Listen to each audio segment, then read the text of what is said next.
Apakah mungkin ya manusia sebelum berbadan kasar seperti ini ya dari penciptaan yang lain, model penciptaan yang lain yang seperti itu ya, jelas mungkin.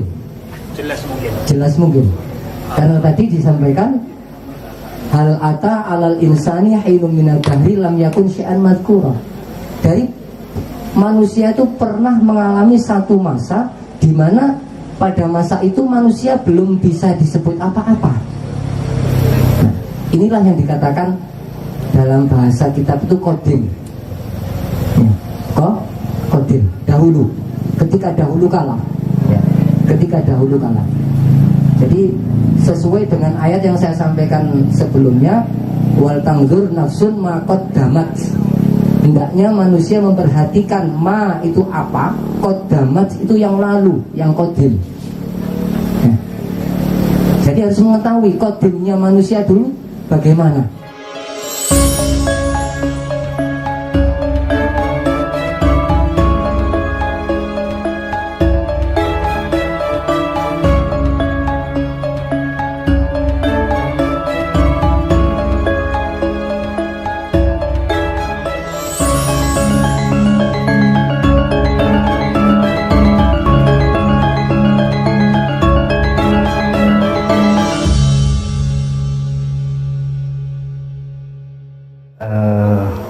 Semakin jangkep kita dan semakin wetah kita, semakin merasakan kita sesungguhnya adalah satu jiwa. Makanya kalau orang Malang tuh salam satu jiwa, itu sebetulnya salam sejagat ya.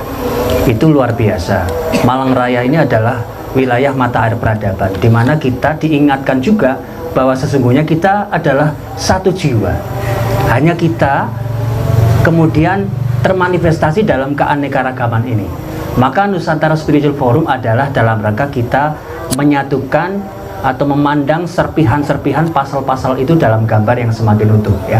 Jadi luar biasa. Terima kasih tadi penjelasan dari Gus Ruli maupun Mas Ori. Saya merasakan semakin jangkep. Mudah-mudahan teman-teman ngaji Roso juga merasakan itu, termasuk Bapak Ibu yang di sini semua. Nah, termasuk tidak melupakan sejarah. Ini luar biasa. Situs-situs semakin bermunculan ya. Ya, situs-situs kita lihat makin bermunculan di Indonesia. Nah, makanya ini kembali ke Pak Tony sekarang gitu ya. Karena tempatnya Pak Tony ini konon banyak situs-situs bermunculan. Barangkali sambil cerita nih Pak Tony. Monggo silakan Pak Tony. Assalamualaikum warahmatullahi wabarakatuh. Waalaikumsalam warahmatullahi wabarakatuh. Di sini memang baru 3 bulan saya beroperasional di sini, yang sebelumnya saya baru 1 tahun. Saya juga kaget mendapatkan tempat ini, tempat yang dulunya di sini ini dari jembatan situ sampai jembatan situ itu orang nggak berani lewat malam itu. Nah, tapi kok saya berani di sini. Nah, di sini di belakang ada kali tempur, ada sumber yang agung di situ. Sumbernya saya hitung itu 7, Pak. Makanya sempat kemarin sama istri saya itu kita namakan ini sumber itu. Makanya sekarang episode ke-7 ya. Ya. Pitulungan sebenarnya. Tapi Lewi kota ada patok. Tempatnya Nampawon Godong Gedang. Ya. Tempat ini. Tapi nanti untuk keseluruhan area ini kalau sudah jangkep nanti akan saya namakan Arum Singgasari. Kenapa saya namakan Arum Singgasari? Karena di sini di depan kita itu ada Candi Bidang. Yang konon tempat perabuannya Prabu Anusapati ya. Dan di sana ada makam leluhur banyak.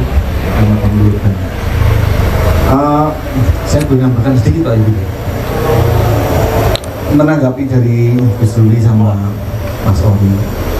Jadi kalau saya melihat Sangkan Pareng Dumadi, kemudian Manunggaling Kawula Gusti sama Almayu Hayuni Bawono. Simpel saja, dalam pencarian ini pengalaman saya ya, pencarian buemai katanya gitu kan. Sopo sejatinya aku itu, sopo sejatinya aku ini sopo. Pencarian itu lama, ternyata saya menemukan di sebuah arloji. Saya perumpamakan sebuah arloji. Arloji itu kalau kita lihat berputar terus sesuai dengan gear-gear yang ada di dalamnya, dan ada baterai di situ. Kalau baterainya bagus, berarti long life, umurnya panjang. Kalau baterainya murahan, umurnya ya pendek. Itulah umur kita. Gear-gear itu adalah karena saya orang engineering ya Pak, saya bilang gear lah ya. Gearbox yang ada di situ adalah program kita yang ada di situ, berputar terus. Jam itu adalah ciptaan manusia. Jam itu tidak pernah berpikir siapa yang tidak mampu berpikir siapa yang menciptakan jam itu. Jam itu berjalan sesuai dengan software-nya, sama dengan kita. Ternyata kita begitu. Kita tidak akan pernah mampu memikirkan siapa mencipta kita. Kita hanya merasakan menjalani kehidupan ini dan meyakini bahwa ada pencipta kita. Dari situ saya berpikir tentang Huema. Nah tadi terkait dengan nama Mas Kiko Cing Mayu Hayuni Manunggaling Kawula Gusti. Ini saya ini pendapat saya ya. Monggo. Manunggaling Kawula Gusti itu kalau saya melihat, kalau di ajaran Islam kan Tuhan itu ada di mana? Di dekat lehermu. Wa nahnu aqrabu, lebih dekat daripada urat leher. Nah, kalau di Jawa Manunggaling Kawula Gusti itu manunggal dengan kita. Makanya saya ada istilah Bali, Kediri, ke Ponorogo. Tahu saya, bapak saya orang Ponorogo, ibu saya orang Kediri. Jadi Bali kembali ke diri, kalau kita mau menemukan Tuhan itu ya kembali ke diri masing-masing. Nah, untuk menjadi pono itu kan sejatinya kesempurnaan oleh pono kawan, rogo, Pono lebur. lebur. Ada yang bilang pono kawan itu kan ya orang-orang sakti lah ya. Pono, langkung pono, langkung mangertos ya. Itu diri kita. Kalau mencari Tuhan, ya kembali ke diri. Nah, kalau manunggaling tadi, saya selalu berpikir begini. Saya melihat sawah, alhamdulillah, sawah itu ciptaan Tuhan. Melihat gunung, ya Allah, agung banget itu gunung, itu ciptaanmu ya Allah. Jadi kemana saja kita melihat ciptaan Gusti Allah, itu akan kita semakin mengagungkan Gusti Allah, semakin puja-puji kepada Gusti Allah. Nah, pada saat kita semakin puja-puji kepada Gusti Allah, kita dimanapun kita berjalan, kita akan menemukan keindahan-keindahan dari ciptaan Gusti Allah. Kalau kita sudah menemukan keindahan-keindahan, kita akan percaya akan cinta-cinta Gusti Allah kepada kita, dan kita akan menemukan keajaiban-keajaiban yang kita tidak pernah tahu. Kita tidak pernah sadar, tapi ada keajaiban-keajaiban dari kita. Itu kalau Manunggaling Kawula Gusti. Kalau simpel saja menurut saya. Terus kemudian yang Mayu Hayuni Bawana itu tadi, karena saya orang background, saya orang sayur, jadi Gusti Allah itu sudah membuat dunia itu sudah membangun sedemikian rupa dengan hukumnya masing-masing. Sapi panganamu yus rumput, macan panganamu yo daging, menungso panganamu yo gigi. Semuanya di Al-Quran udah ada. Gak oleh mangan si berkuku, bergigi tajam, babi, amfibi nggak boleh. Softwarenya sudah begitu kita. Itulah keseimbangan begitu manusia itu berbuat selewah, ketidakkeseimbangan, nanti yo ono bangusane gitu. Alam juga begitu, alam bergerak, entah bencana tadi yang disampaikan Dimas Ori, ada kasih mengingat supaya kembali lagi seperti ini, seperti keseimbangan yang indah tadi. Karena manusia itu diciptakan, dia yang punya cipta rasa karsa. Binatang nggak akan bisa merusak alam, pohon-pohon nggak bisa merusak alam, tetapi manusialah yang bisa merusak alam. Nah, kalau udah manusia merusak alam, alam nggak seimbang, diingatkan lagi dengan bencana. Nah, itulah sedikit yang ini menurut saya. Saya belajar alam yang saya itu. Untuk Ya, ketika Pak Tony ngendikan ini menurut saya, itu saya dalam batin kita semua terkena juga, Pak. Jadi nggak usah khawatir. Baik, ini sebelum kita share ke Bapak Ibu sekalian yang ada di sini, ya, kita minta tanggapan lagi dari Gus Ruli barangkali dari dialog ini. Ada lagi yang mau disampaikan, Gus? Monggo. Ya. Terima kasih. Tadi berkenaan dengan Hamamayu Hayuning Bawono disampaikan oleh Mas Ori, jadi semua itu harus berjalan dengan balance, harus seimbang, ya. Kalau sampai keluar dari koordinatnya, ya itu akan jadi negatif, ya, akan jadi negatif, ya. Di dalam perspektif Rasulullah, ya, itu Rasulullah sendiri sudah diperintahkan oleh Allah dalam Al-Quran, wa'mur bil urfi wa'arid anil jahilin. Perintahlah melalui urf.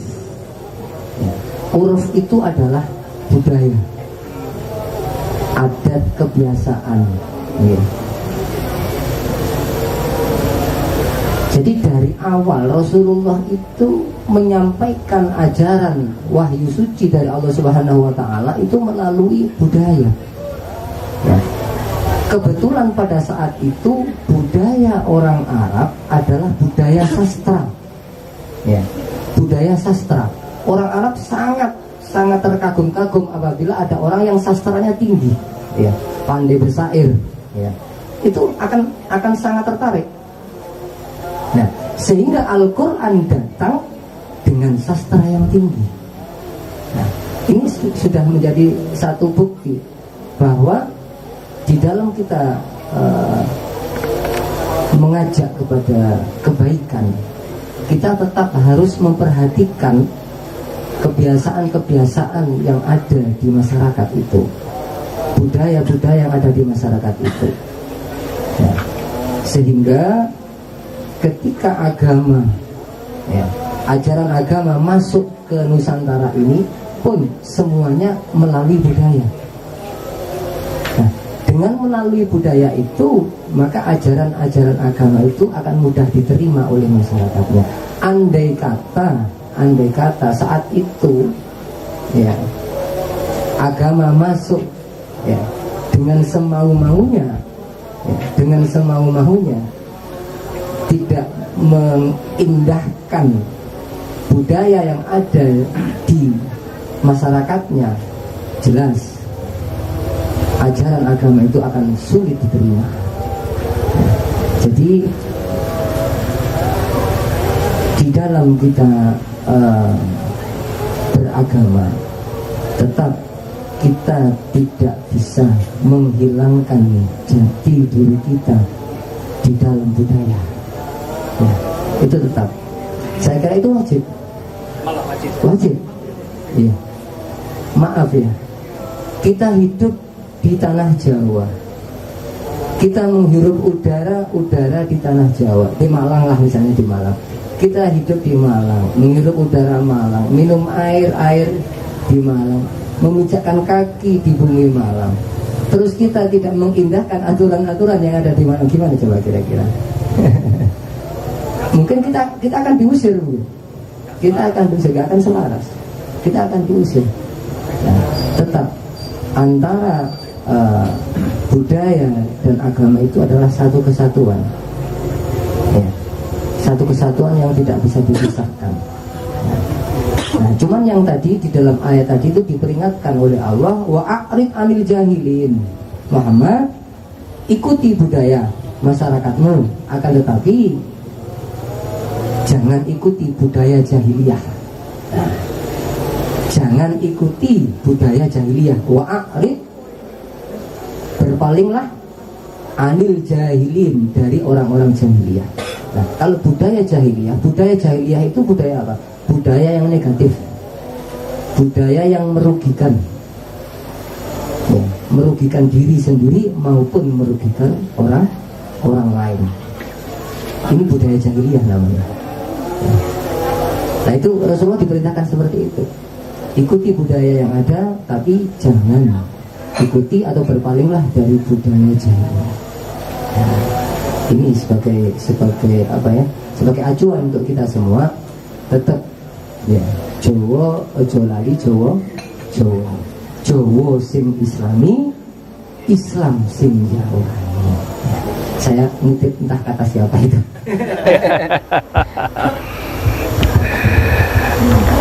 Itu saya ingat kalimat terakhir itu dari seorang nengrat dari keraton pernah ngendikan itu. Islam ingkang jalani, Jawa sing Islami. Baik, menarik sekali. Dan sekarang waktunya kita untuk sharing ya. Kami persilakan.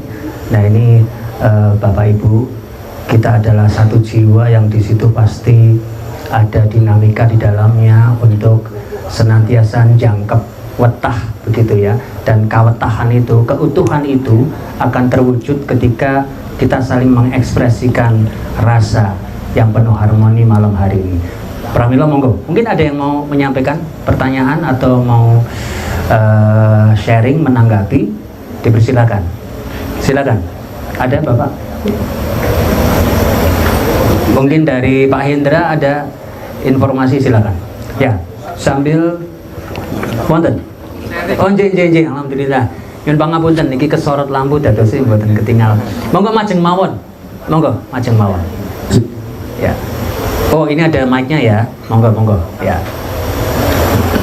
Nyuwun sewu dipun sebat asmanipun saking pundi lan semonggo. Ya.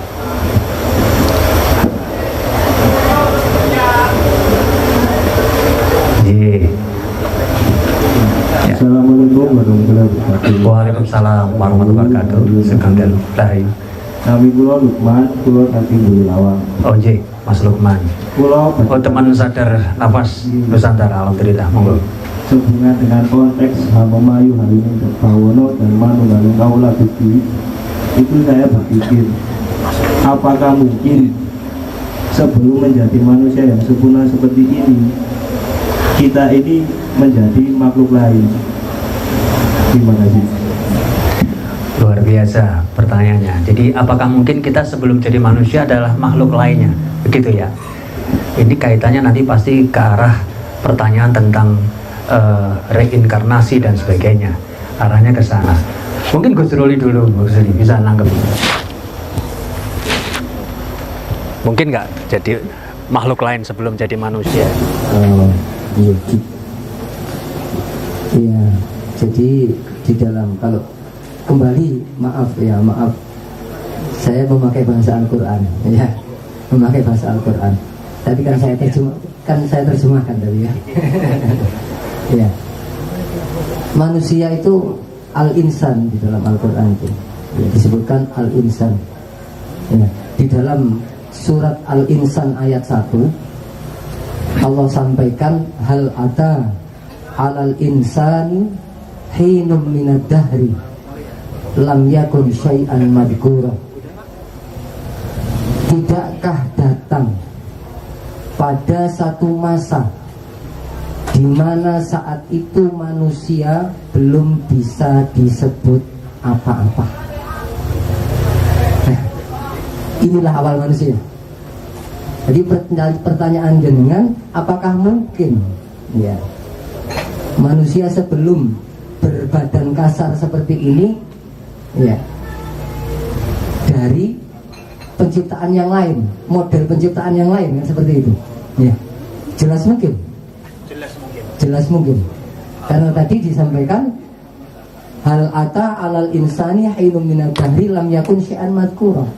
Dari manusia itu pernah mengalami satu masa di mana pada masa itu manusia belum bisa disebut apa-apa.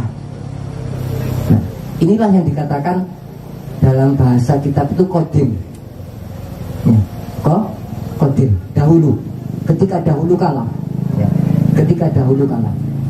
Jadi sesuai dengan ayat yang saya sampaikan sebelumnya, wal tangdur nafsun ma qaddamat.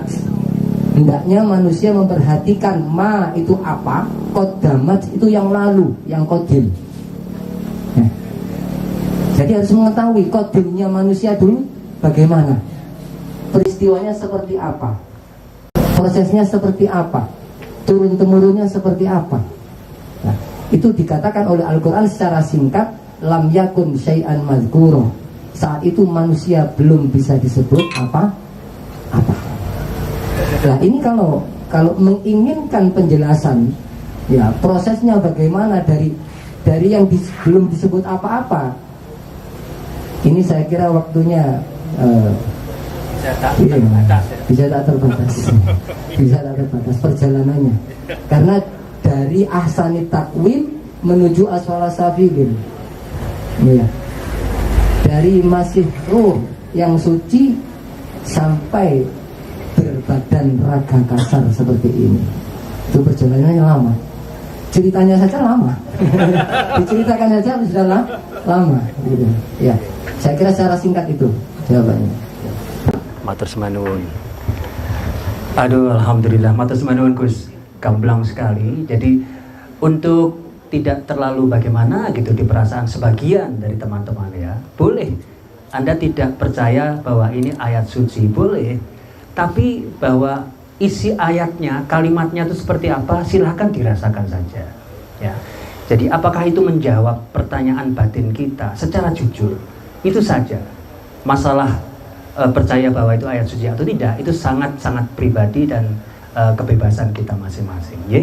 Monggo, betul nopo-nopo. Tapi saya sendiri sebagai muslim merasakan satu jawaban semakin gamblang, bahwa di Quran ternyata ada tadi jawaban bahwa sangat mungkin kita sebelum jadi manusia ini berada di dimensi lain, dalam bentuk yang lain, dan dalam perjumpaan dalam suasana atmosfer yang lain juga ya. Kita dipertemukan ini bukan sebuah kebetulan, jadi menarik sekali.